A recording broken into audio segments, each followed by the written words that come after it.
again. Good day, everybody. Thank you so much for joining today's DVT Insights session. These insight sessions are really presented with the intention of connecting our clients and others in the community to some of the thought leaders in the space around current technology and the capabilities in that technology and how you might apply that in your business context to either enabling your digital transformation or furthering the progression of the organization or just competing better, making use of what's possible these days with the technology. I'm really pleased to have Stephen Morrell with us today. Stephen is the CEO of an AI-led company. Well, not led, that's the wrong thing to say. A leading AI company that essentially is doing some amazing things in the space. Stephen, absolute pleasure to have you today. Thank you so much for joining us. Thanks, Carl. It's a pleasure to be here. And it's a pleasure to speak in front of so many respectable people. As I said earlier, I was having a look through the guest list, through the registered. And yeah, there were a lot of interesting, competent like software engineers, CIOs, product managers, product leaders from all sorts of very interesting companies. We hope that this is going to be a useful talk for you. We've tried to make it as relevant as we can, but also bringing in some of the interesting ideas that are developing because it's a really exciting space. I'm really expecting some potentially insightful questions themselves from the audience today. And just on that, for anybody that does have a question through the duration of the talk, please just raise that in the Q&A function or through the chat function. I will pick those up from those sections, moderate those, and then provide those back to Stephen during the course of the talk. Stephen is here really to shed some insight on a bit of a playbook around how we might use generative AI successfully in business. But before we get to that, maybe it's fair just to let Stephen give you a brief introduction on himself and even Elaitra, the organization that he leads. Stephen, how about sharing a little bit of that with our audience? Great, thanks, Carl. I'm CEO of Elaitra, which is an artificial intelligence company, and we have been working in the medical artificial intelligence space for just under 10 years. So our initial product was a breast cancer alleviating product, helping radiologists to read X-rays better. We've actually pivoted away from our initial product to a slightly different product, which helps mammographers read two images and relate the tissue between those two images better, which is it's a key risk. That's in the space of medical vision AI. But we've also been quite interested in the possibilities of generative AI, and there's a lot of commonality between those. In our particular segment, it all relates to saving lives, catching cancer earlier, dealing with the same kind of people. But the underlying models are all fairly similar, and they behave in kind of similar ways. They need to be modeled, calibrated. You need to manage the life cycle of the model. You need to understand what's going on underneath the hood. So there's a lot of commonality between that, and incidentally also between my previous career, which was in banking, where I spent a lot of time working with financial models, and those have got a lot in common once again with the AI models of today. So yeah, that brings us up to speed. We've done a few interesting kind of benchmarking exercises throughout our life. So we participated in something called the Dreams Mammography Challenge a few years ago, where it was a worldwide competition with about 1,000 participants, and everybody tried to detect cancers best in breast X-rays. It's a huge problem. There was a lot of money behind this. We developed a model which was the best performing single model in that competition. We were the highest performing startup in another competition called DBTEX. We built a model which outperformed Google Health DeepMind when they put together a cancer detection model. We had about half the number of errors that they did. So kind of that's our background. We have some skills in this area, and I'm fortunate enough to work at the London AI Centre, which is about 100 professionals all working on various aspects of biomedical artificial intelligence. And that's exactly the reason why we've got to know Stephen fairly well from a DVT point of view and are working with them closely. It's a case of there's a lot of hype out there in the world around things like generative AI and even AI in general. And fortunately, Stephen and the company come with a very practical approach, looking at it from a business perspective and going, what is the realistic use of this? Where is there value to be gained? And how do you actually deliver on that? But Stephen, perhaps I'm going to come back to that first aspect and kind of go, in my own opinion, there's an extraordinary amount of hype about generative AI. and very little focus on the people aspect and sometimes the practical use and where this can actually deliver value for business leaders and those that are looking at adopting it as a technology tool within the organization, which seems to be just about everybody these days. So to that first question, perhaps, hype or reality, where do you stand on that? There is a lot of hype or whatever it is in the world. I quite agree. It's hit the headlines, and there've been a lot of really influential people who've made some pretty strong statements about this. And one of the interesting ones, I think, that was last week was, or maybe last month, was Masayoshi Son, who's the CEO of SoftBank, and he released his 2030 AI predictions, and they were quite interesting. So there were four of them. It was that AI will run every industry. AI will generate 5 trillion in economic value annually, which is a staggeringly big number. It's about 5% of world GDP, and actually, in my view, that's a conservative number. Why am I making such a bold statement? It's conservative because most of the world's GDP takes place in office buildings and in white-collar work. And that's really where AI is going to leverage us enormously. And I've already personally found that AI has probably improved my productivity 10 or 20% already on the current base of technology. And yes, I'm a slightly early adopter, but that's going to permeate the rest of the world, and the AI is going to get better. So that 5% number or 5 trillion number is, I think, actually conservative and not hype. But he made two other predictions, which will be that robots will outnumber humans and they will do most of physical labor, which is very interesting. And you've probably seen Optimus and Figure. They're doing some basic tasks pretty well right now.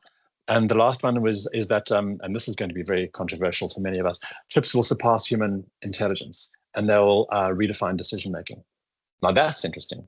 And is that hype or is that real? Now, I guess, okay, before we go on to is it really hype or not, there are a few other people that I want to mention as well. Sam Altman, the CEO of OpenAI, he said the field is more wide open than at any time he's seen since 2000. And he's been the president of Y Combinator, so he's really at the nexus of generating new business opportunities. He said that 2025 will be the year of agents, and he's also said we know how to do AGI, artificial general intelligence. And he's not known for wildly outlandish statements that are not going to materialize at some point. So I think that's probably based in truth. I don't think he's just talking his book. And then the last person who's not talking but doing is Elon Musk. Of course, we all know he built a data center in Memphis. He converted an Electrolux factory in 1 year to be the biggest and best AI model, which is Grok 3, which was released 2 weeks ago.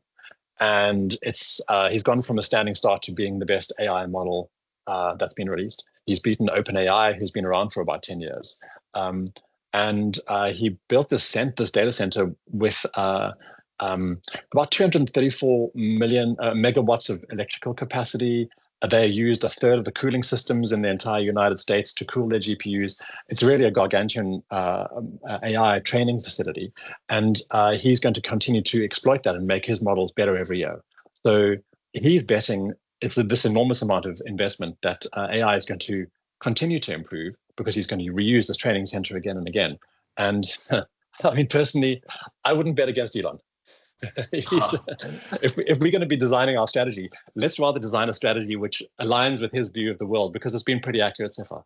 So I think, in that terms, I think that it's not hype. But actually, let's dive into some data. We all need to base more of our decisions on data than on emotions and on gut feel. And to that end, I'm actually going to show you a slightly intimidating graph, which I have here, and I'm going to talk you through it because it's not as bad as it looks at first sight. This is a graph which shows how AIs of various types have improved over time. And you can see they've nicely formatted this graph so that the 0 level near the top is the human performance at the current levels. And each of those lines is a specific task where AIs have been benchmarked to see how well they are doing.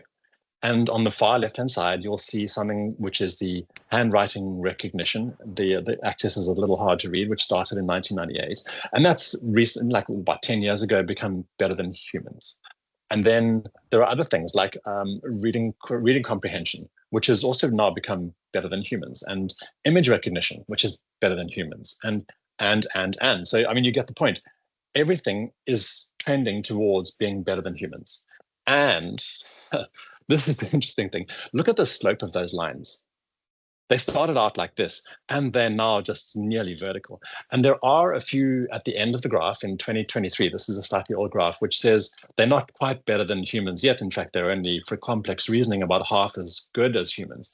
But since then, they've become better than humans at MLQE, the medical licensing qualifying exam, at legal entrance exams, at maths Olympiad questions, where they are now reaching 53%, which is kind of staggering when you ask a senior mathematician about that. So the trend in the data has shown that every time we have a benchmark, the AIs have beaten it. And if they haven't beaten it yet, it's just because we haven't given them enough time.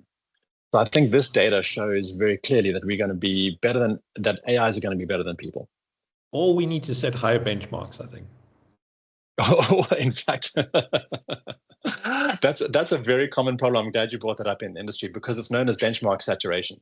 And as soon as we're getting 95 or 99% repeatedly on every single model, then that benchmark loses its signal. And you have to design a better benchmark, which is much harder, which kind of hones in on where those AIs can differentiate themselves and how they're better than people. So, I mean, that's from like a data perspective. From an anecdotal perspective, you hear the same story.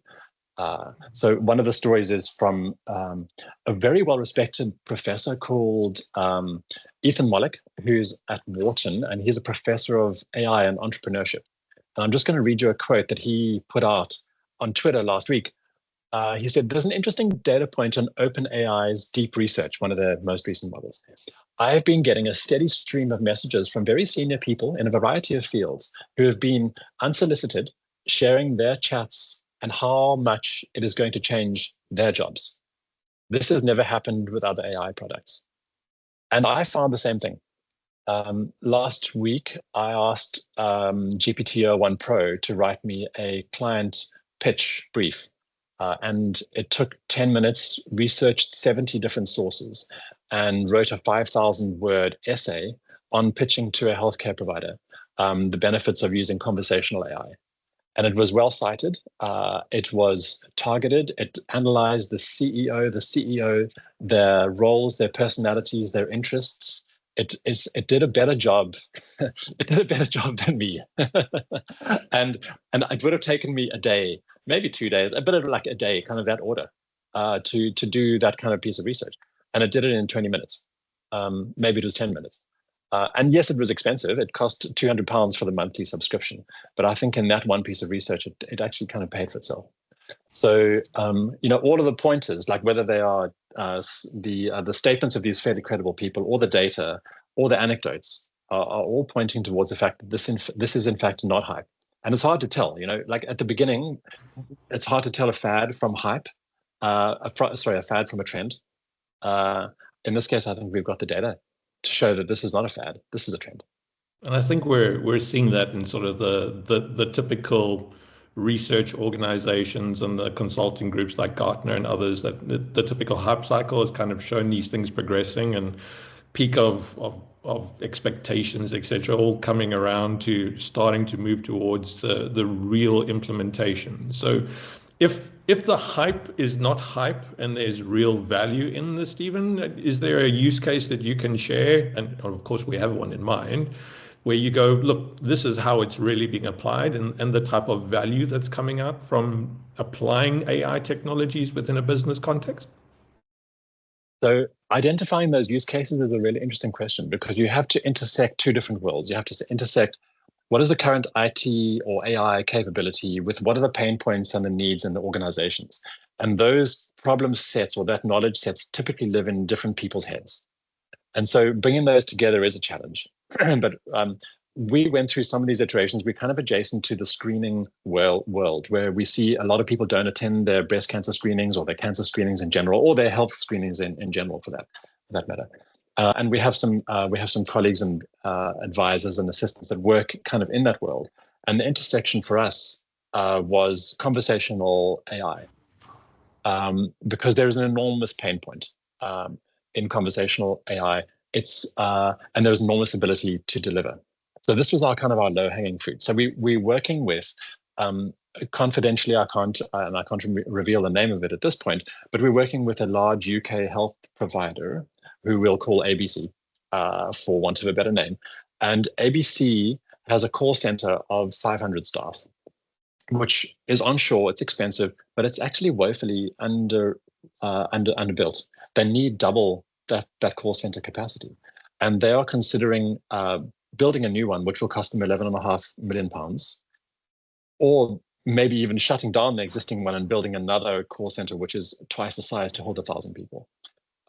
But the alternative is using artificial intelligence to have conversations with their clients, and that would leverage their existing call center employees enormously. It would give each one the power of 10. And so, what is the actual use case? Let's look at the specific details of it. I'm just going to share something because we have a slide from before. If you just give me 1 minute. Look, everybody. Even Stephen has opportunity to get AI to plan his slides for him. So my AI, the problem with AI is that they're not plugged in. They are discrete little things which live in a box on your web browser or on your mobile phone, and so that is a very big frustration for all of us. Thank you for pointing that out, Carl. So the current priorities for this provider are that they want to have 100% outreach in all their health screening programs. They provide health screens to the big corporates in London, the banks like UBS and JP Morgan, and not those names exactly, but they offer free health screenings to all of their employees. And those employees are not taking them up.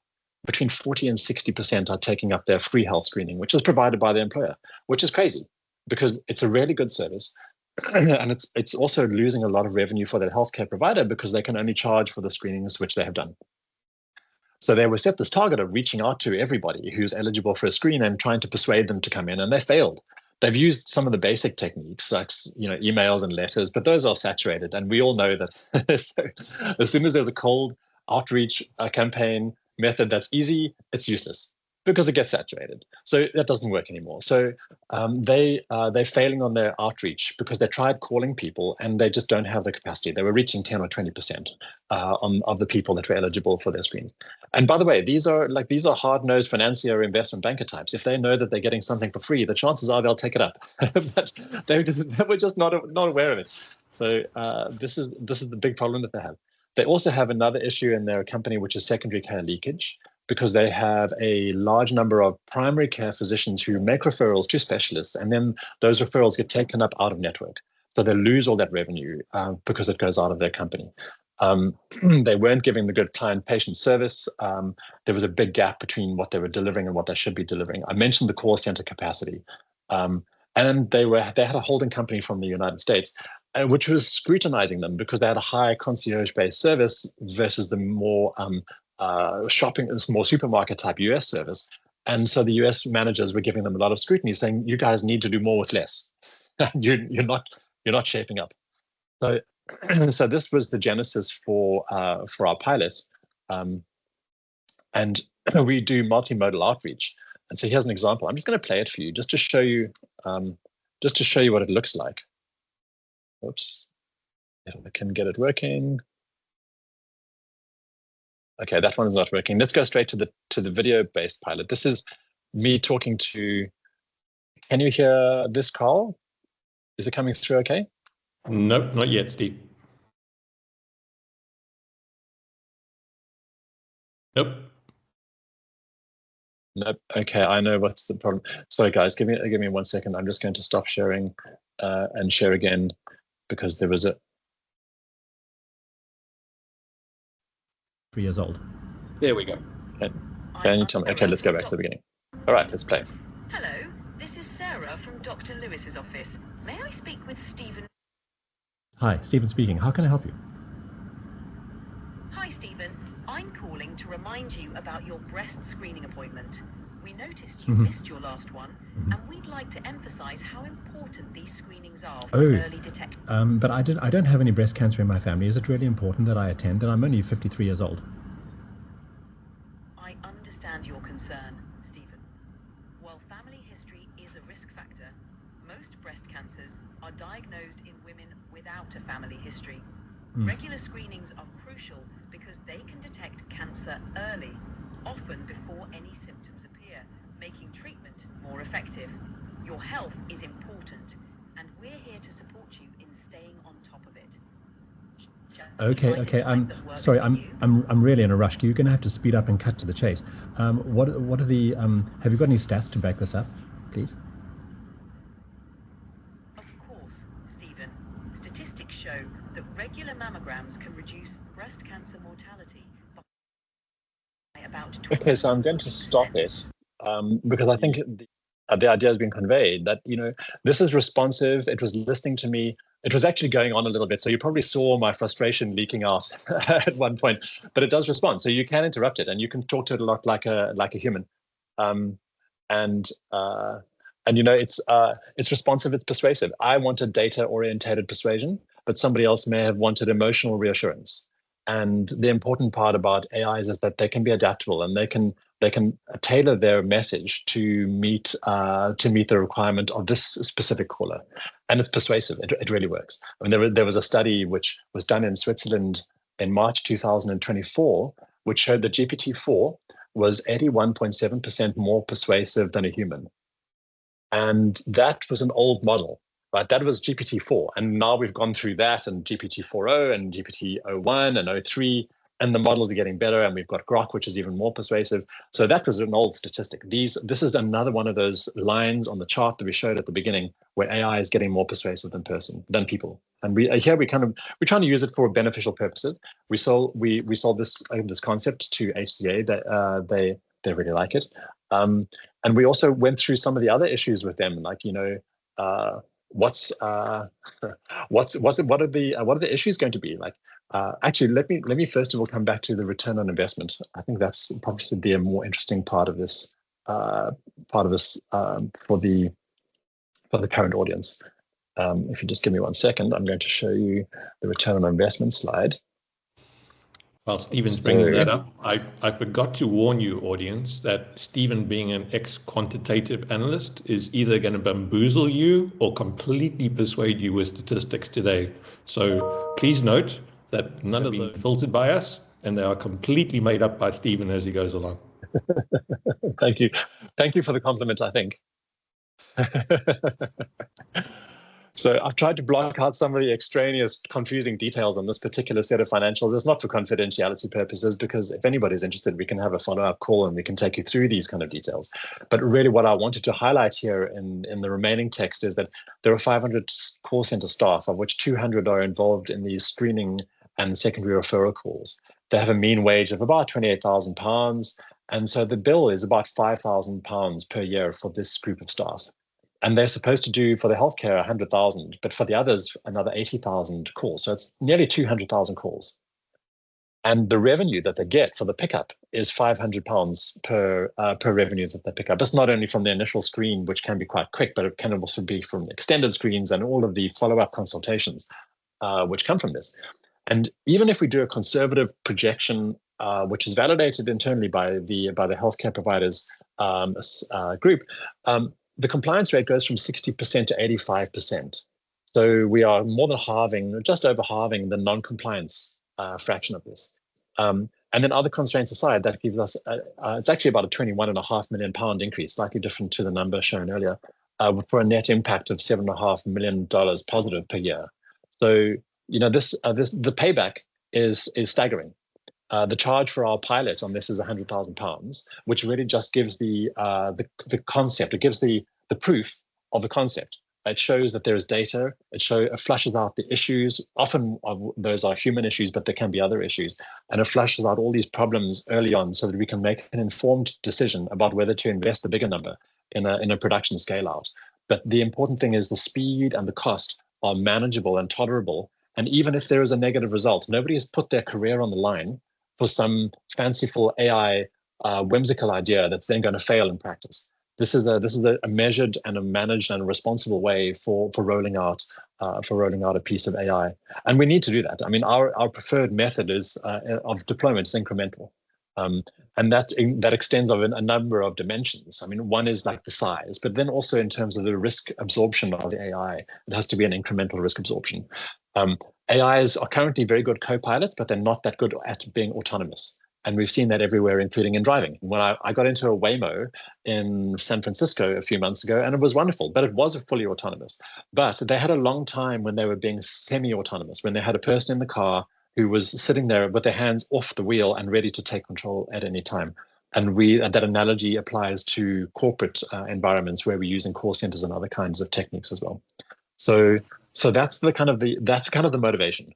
And Stephen, I guess that's why we believe. one of the things that I was going to highlight to the audience as well. And one of the things that I think I really appreciated by your approach and the team at Elaitra is that it's very commercially centered around what is the business value, what is the business case, what is the measurable benefit, and then it's the fit of the appropriate technology to that, which takes out that hype factor of we must do AI and we must do something with AI, and it turns it into AI is certainly a capable toolkit. Where is it best applied?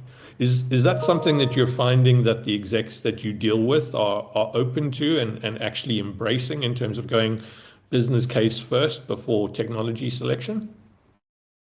Yes, I think I do sympathize with the C-suite. They're under an enormous amount of pressure because there's this fire hose of information which is coming at them that, AI is wonderful. It's going to change the world. It's going to have a transformative impact across your organization and across industries. And yet at the other end of their problem set, where do they find the actual opportunities where they can deploy this safely, reasonably, and in a way that generates a lot of ROI? And those messages are conflicting, and it puts an enormous amount of stress and pressure under the C-suite, who already have their other issues to deal with, their other normal problems. So I do sympathize with that. I think, one of the things that we need to do is help address some of those risks and uncertainties that they're going to be facing when they deploy the projects. We can come back to identifying opportunities, but I mean, let's just extend that examination of the ABC call center. Like, what are the problems that the managers are going to encounter during this process? So let me share this. Here's a chart that we made for them of the issues that they're likely to face. One is AI quality. AI is actually a new science and it's difficult to get right. And I've been working in models, financial models, computer models, AI models for many years. Calibrating them and getting them to perform at the level that you require for production is hard. And that takes a lot of expertise. You have to know how to engineer the prompt. You have to know how to work with, for example, the latency. Is that acceptable in a conversation if you have a 1.5 millisecond latency? Or do you need a 400, 500 millisecond latency, which is more what people are used to dealing with? And if you don't have that, then you have patient acceptance problems. Maybe they don't like the voice or the style of the chat, and they feel that it's artificial, or they feel that it's imposing. And so you have to address with all these issues. Maybe they don't pick up the calls because they are scared of junk calls, and you have to find a way around that. So, these kind of issues we have encountered and thought through, and solutions which we've developed for all of those. And then BCGX, the San Francisco operation of about 2,000 people who's doing this full time, they have said last month to me that 70% of these kind of projects fail because of the human factor. So that means the human factor. It can be things like patient reluctance. It can also be things like the staff reluctance. Everybody's scared, or many people are scared, that jobs are going to be taken. And yes, that is somewhat true. But on the other hand, we positioned it as saying the call centers that use AI will replace the call centers that don't. So if you're working in a call center, better you get on the leading edge of this, and better you adopt those AIs early on, and make sure that you are enthusiastic and you've adopted those skill sets, and then you will thrive. Because there are, is it 15 or 30 million call center workers around the world? Many of them are in low-cost jurisdictions, which is like half or 20% of the cost of the UK. Many of them are going to get displaced, and many software jobs are going to be re-onshored from India, for example. We've seen a massive fall-off in the number of software jobs advertised on the bulletin boards, especially offshore. So get in front of that wave. That's the human factor to address. And then there's the ever-present things of data breaches. There is always the risk of release of personally identifiable information, and Change Healthcare was a horrible example that came out last year, where they inadvertently were hacked and they had 100,000 patient details records released into the public domain or the dark web last year. It was horrible. I've seen it firsthand because we've been interacting with them. They shut down any development. They went into complete bunker mode. So we can't have that. And because of those stories, there's the risk that legal departments and IT departments are going to shut down any initiatives and will say, no, you can't do that. We know that IT is unfortunately often labeled the department of no for sensible reasons. And so we have to work through those reassurances, and we have some mechanisms in order to do that, which we can talk through. And then there's public relations and all these kind of things. So there are a lot of reasons why these kind of projects can fail. And we need to make sure that we've addressed them as part of the pilot or have a plan to address them as part of the production and the scale up. But I think those are all addressable. I mean, who remembers when in the year 2000 we thought e-commerce was never going to take off because people would not put their payment details online? It was the myth. There's never underestimate human ingenuity, because we found a way around that, and we similarly are finding a way around all of these issues. And some of the ways around that we can address, and we can maybe talk through these if we have time, are things like on-premises solutions or intelligent model routing. So where the questions are routed to the on-prem model or the private cloud model if they contain private information. And you can have your own open source large language models deployed just for you, which are not going to have a significant risk of information leakage. Or for the more generic queries, you can route them out to OpenAI or Grok or Claude 3.7 or one of the other foundation models in the open world. So we have these kind of solutions to deal with these issues. But I think really, like in summary, it's things like the accuracy is key. A human factor is the cause of 70% of the failures. Information security and governance will shut down a lot of projects. And we need to aim at the right risk level. One thing which is not actually on this slide, which is a really key point, is that AIs are generally ready for co-pilots, as we were saying earlier. So we need to select the opportunities where they are being put in a co-pilot role or have at least a human in the loop role, an HITL role, rather than being fully autonomous, especially in clinical or risky situations that we've seen. So, of the exponential progression and capability in these areas, and for organizations that are perhaps a little bit trailing in terms of adoption and experimentation and even implementation, what's the things that you would go, well, if I were advising you, I'd be looking at these dimensions in terms of capability, because these are the spaces that perhaps make the most sense from a business opportunity point of view? Yeah, good. So I think to address that, maybe some kind of an allegorical kind of examples of one of the best ways of communicating this. The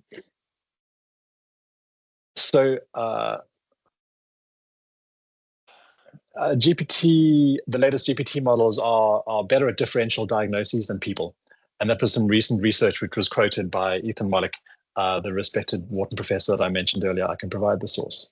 So this is the way it's going. And when I spoke to, my sister is a doctor, and I spoke to her and I said, we've got this amazing capability. Shall we put it into the field? Shall we let them go, let this kind of doctor loose in the field to treat patients? And her immediate reaction, which is quite justifiable, is no.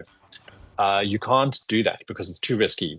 We need to have a doctor oversight. We've spent years doing training. We're not replaceable. You cannot do this. So we shifted our focus towards an area where there was no incumbent. Where are there no doctors? In the developing world, there is a shortage of doctors, which is extreme. So, for example, in Malawi, there is some regions where there is one doctor to 50,000 people, whereas the WHO recommends a ratio of 1 to 5,000. So that's a 10 times shortage at the least. And in Rwanda, we have similar kind of situations. So we started a program calling the clinics in these areas to see, are you interested in having a telehealth AI GP who can be your first level support, like first level IT support, where the people can call and say, my child has a fever and yellow eyes, and what is it going to be? And the AI can say, well, it's either a liver thing or a malaria thing. You probably should get yourself to a doctor. Or if it's a foreign body, like they've got something like a rice grain inserted into their nose, they can give some guidance on how to take it out. And that is the end of that particular call. And that satisfies the patient. and frees up the doctor. And that happens a lot of the time. And then for those calls where you need a human intervention, you can either escalate by a phone call, by a transfer to a human, or you can put it on the schedule of calls to be followed up by the doctor later. But they can do this at the end of their shift at 10:30 p.m. or whatever time they're finishing their shift. And they can go through the list and see like green, green, green, those are all fine. This one is, here's the orange one, I need to phone this person back. The red one, yes, but you had the call of transfer to that area. So that's a kind of the one illustration. There are some other illustrations which I think were done by more industrial respected names, which include Klarna and JP Morgan. And I'm just going to bring those up quickly in a slide if I can find it. So Klarna and JP Morgan are two interesting examples because Klarna saved the work of 700 agents about a year ago, voice agents and text agents. And they improved the customer service because the resolution times and accuracy improved. And they projected, I don't know if this actually materialized, we have to take it with a pinch of salt, they projected a 40 million profit increase. And they also projected a halving of staff numbers because of AI. And I think those were projections and we have to revisit them after the materialization. But even if it's a fraction of that, it's still a pretty compelling case. JP Morgan, not shown on this particular slide, but I heard from BCGX last month, has 10 ROCs projects, which are the big chunky AI implementations in the bank, each of which has $100 to $200 million investment. And we don't know what they are, but we presumably are dealing with like equity research analyst assistants, for example, or back office ticket processing assistants, or things like that. So, I mean, the interesting thing is I think the capabilities of these models are increasing rapidly, and the current best crop of models, be they GPT-o1 Pro or o3 or Grok 3 or Claude 3.7, those are the current crop, but they'll be changing all the time.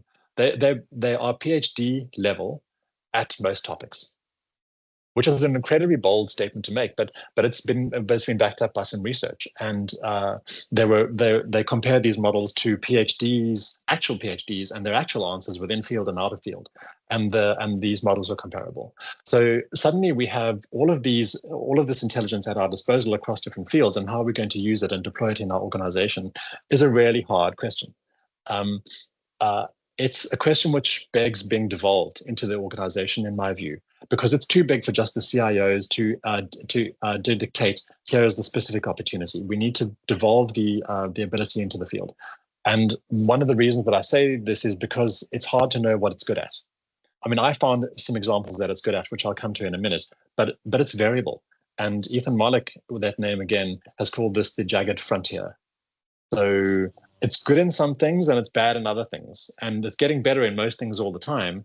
And keeping track of where it's good and where it's bad today and tomorrow and yesterday is actually quite difficult. It's a hugely voluminous task. So we need to devolve that experimentation down within the organization to allow people to experiment and find their own use cases, and also encourage and educate them on how to do this. Okay, so some more examples, just personal ones. If I can inject that, the AI has recently been, in the last month, it's been my therapist. I had a debate at home about discipline. So it gave me some really sage, practical, useful advice. It's been my teacher. It helped my son educate him and me about lasers and their dynamics, which was his current discussion. We had a discussion over the voice-to-voice model of GPT, which was really interesting. It's been my doctor. We had a sick child. How do we alleviate cold symptoms? But it could have been other things as well. It's remarkably conservative, by the way. It always tells you to go and see a professional, but you still get some pretty good advice out of it at the start of it.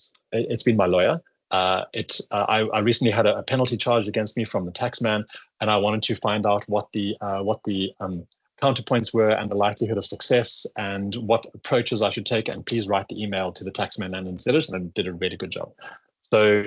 And all of these things, it's really interesting because the effort is essentially free. It's too cheap to meter.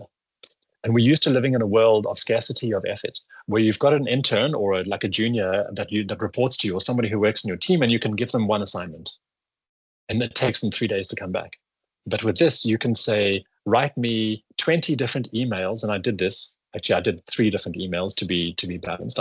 Write me 3 different emails for a difficult political intercompany situation. And I want you to analyze every person's perspective first, and their wishes and their needs and their outcome desires. and their limitations, and analyze the email and write a multi-part email for this. And it also did a better job than I could have done. And I learned a thing or two about, like writing these complex emails. So it was really useful in that respect. And these are just the naked use of the foundation models. They're expensive, at $200 a month for the most expensive model currently, but that's expensive in absolute terms. And when you recognize that this is actually leveraging the person and increasing your productivity at 10%, 20%, at some point 100%, that $200 is immaterial because it's doubling your value. And when it's doubling your value, now we're starting to talk about some meaningful return on the personal investment. So I would recommend, if you have more than one knowledge worker in your team, including you, pay the $200, learn an experiment, and you probably will get the payback very early on, as I got it in a day. So, these are the principles to identify opportunities: devolution, allowing other people to experiment in education within the organization, and not worrying about the cost too much. If their cost is a factor, put it on a line item on your budget, because it is going to grow. And it needs to be monitored, and you might as well start tracking it from when it's low, because it is going to become a meaningful part of anybody's budget. And you might want to put it next to the human resource line on the budget, for reasons which are probably quite obvious, because human resource needs are going to go down. That's a hard statement there, Stephen, and probably connects with another part of the conversation here, is to go,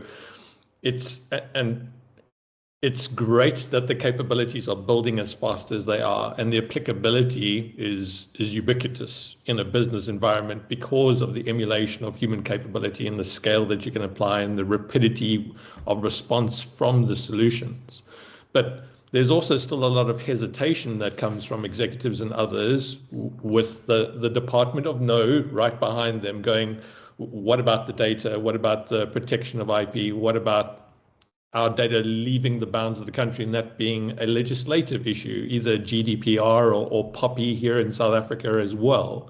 What about those issues? What about those factors in terms of looking at this and going, when is it a good idea? And what are the options to overcoming some of those barriers?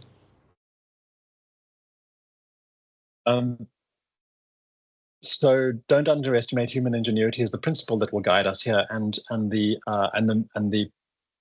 implication of that principle is that many of the services do have adequate data controls and on-prem, or at least within country data centers. So, for example, we were not allowed to let some of the data leave the UK for GDPR equivalent UK compliance reasons when working with healthcare provider ABC. So we signed business associate agreements, BAA, with OpenAI, and that enabled us to guarantee that they would have certain specific security in place, and geographic constraints on the data, so it wouldn't leave the UK. It would all be processed in UK data centers. That may not be enough. There are there's a staggering statistic that I heard a few weeks ago, which is that 30% of corporates are blocking GPT use for their employees on the internet. And that's essentially because of fear of leakage of information and improper use. And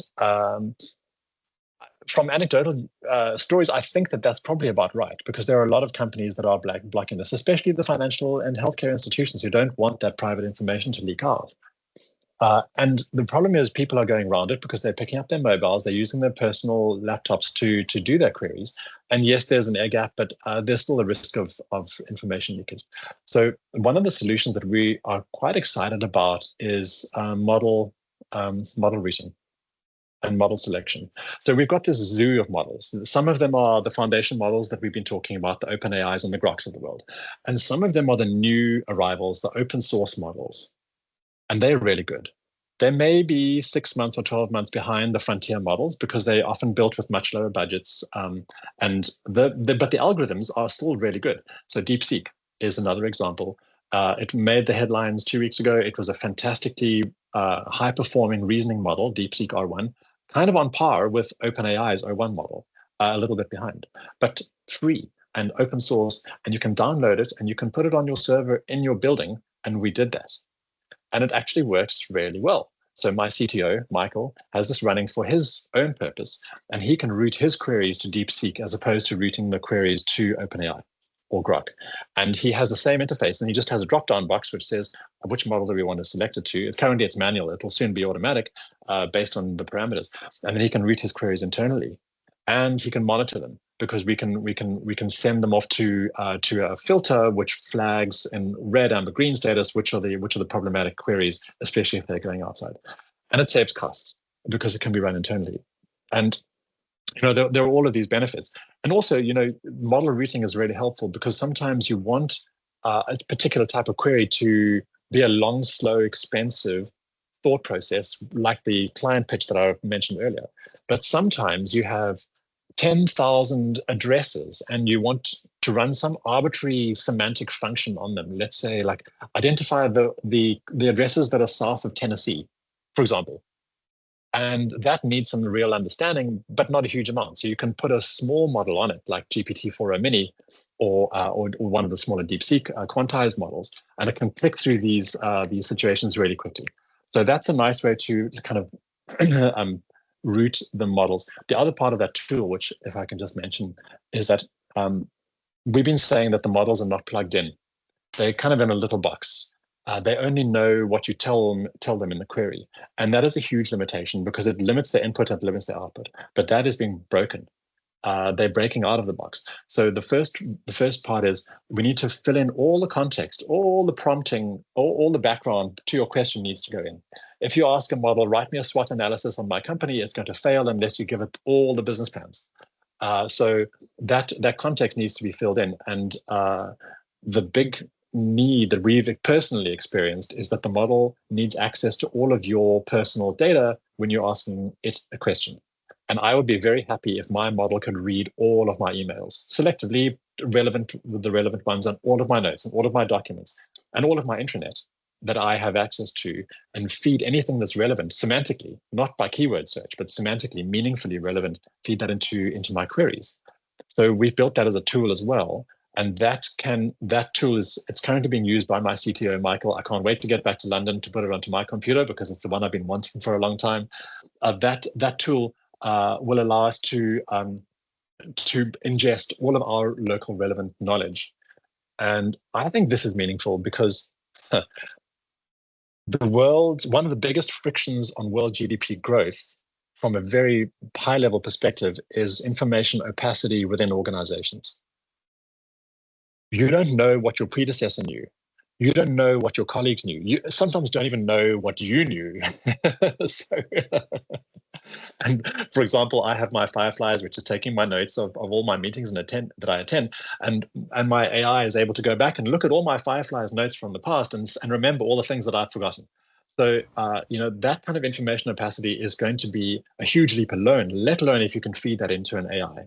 So that's the other part of our model which we built. So we gave our model a name. We called it RAG, which stands for Retrieval Augmented Generation. I'll come back to that, and model switch, and that's done locally. So a local RAMs. Okay, so it's easy to remember because we've all heard of llamas, and now we have RAMs. And so coming back to RAG. So what is RAG? RAG is Retrieval Augmented Generation. That's when you retrieve specific documents from your corpus, be it your hard drive, your My Docs folder, your intranet, and you feed the relevant documents or snippets into the beginning of the query so that your model is well briefed when it answers your complex question. And sometimes the more briefing, the better. Like if you can give OpenAI O1 Pro with deep research, if you can give it 100,000 word brief, that's like books worth of briefing. It can ingest that and use it in an intelligent way. It can pick the needles out of a haystack out of that. I mean, in legal discovery, it's amazing, you can imagine.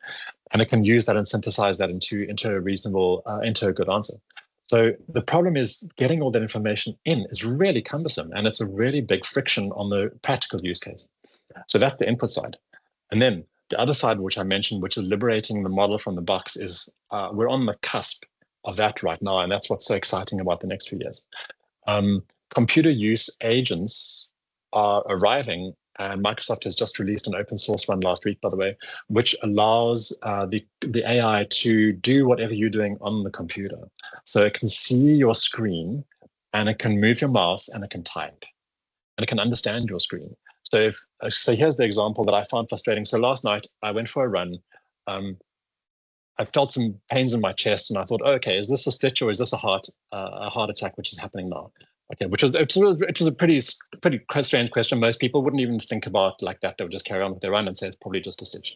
So I asked GPT while I was running along, can you tell me about pains in the chest? What are they indicative of? And it said it's mostly a stitch. And I said, all right, well, here's my background, here's my bio. And it said, you'll probably find it's a very low risk. So I said, the follow-up question was, can you give me my statistical probability of a cardiac event in the next 10 years? And I know that there's a website which can do this, but it did not have the capacity to use a computer.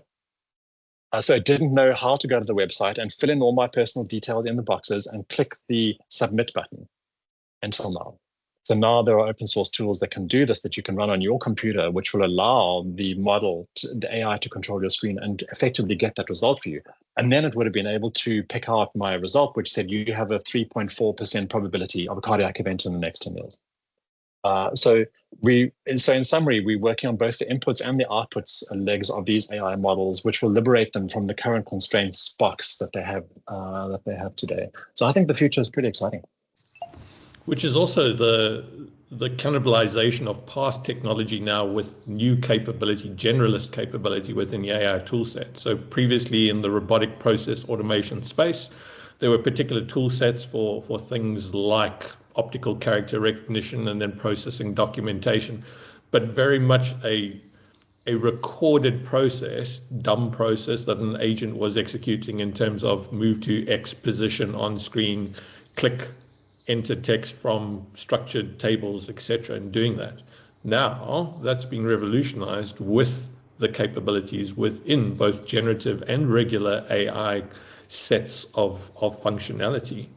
So that, and again, connecting with your exponential capability improvement, along with the ability to address certain of the risks. It certainly sounds like a convergence at the moment, Stephen, in terms of stuff that not only is it necessary for businesses to consider where they're going to do things with AI, but it's really essential, isn't it? It is, because I think the productivity changes, and not just that, but the effectiveness changes are going to be tectonic over the next few years. And I've kind of started to sense this on a personal level, and we're starting to see the tools filter out. The future is already here, but it's not evenly distributed, goes the famous quote. If you leverage the future, especially in the regime of such fast growth in productivity and effectiveness that we're anticipating, you really will get a huge leg up on the competition in business. But it's not just in business. I mean, scientific research, prepare for a wave of deep tech innovations, because the PhD process and the research process is going to get a ×2 multiple in the near future. I wrote a paper with let me be honest, GPT wrote a paper. I just gave it the instruction recently, and I wanted to know how many lives would we save if we had full screening compliance in the top 4 cancers in the UK and the US. And it was a question that had been bugging me, and it wrote a 5-page academic piece, which was at the level of a good master's or a junior PhD student. And the answer is 48,500 lives is the number that we'd save. So I mean, there are so many opportunities. The question is, like, how do we uncover them?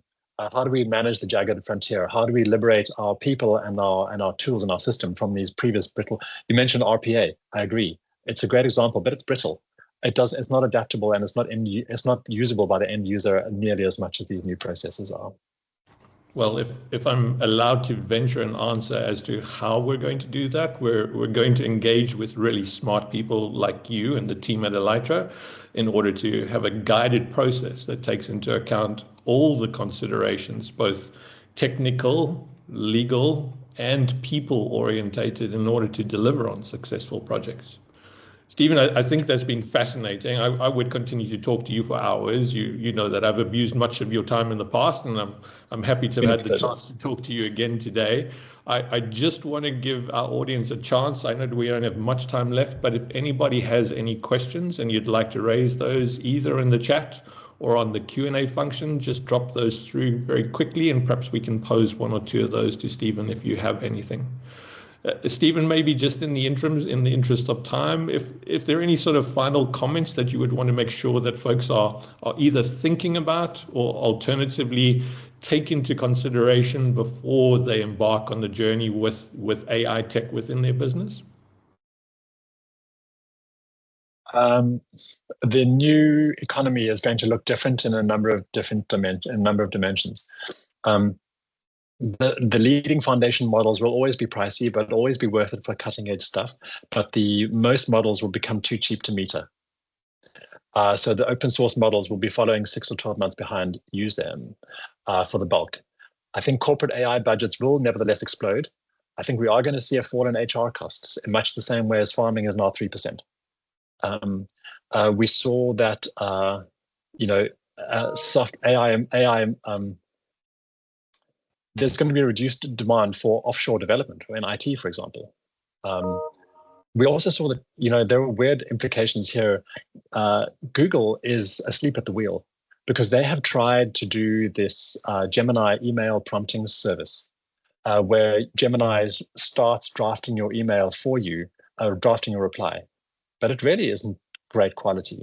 And so they are losing a trick over here because they have the access, they have the data, the channel, and they haven't been able to apply a good AI to start drafting your emails for you. So that's one of the things that we have as part of our RAMS process.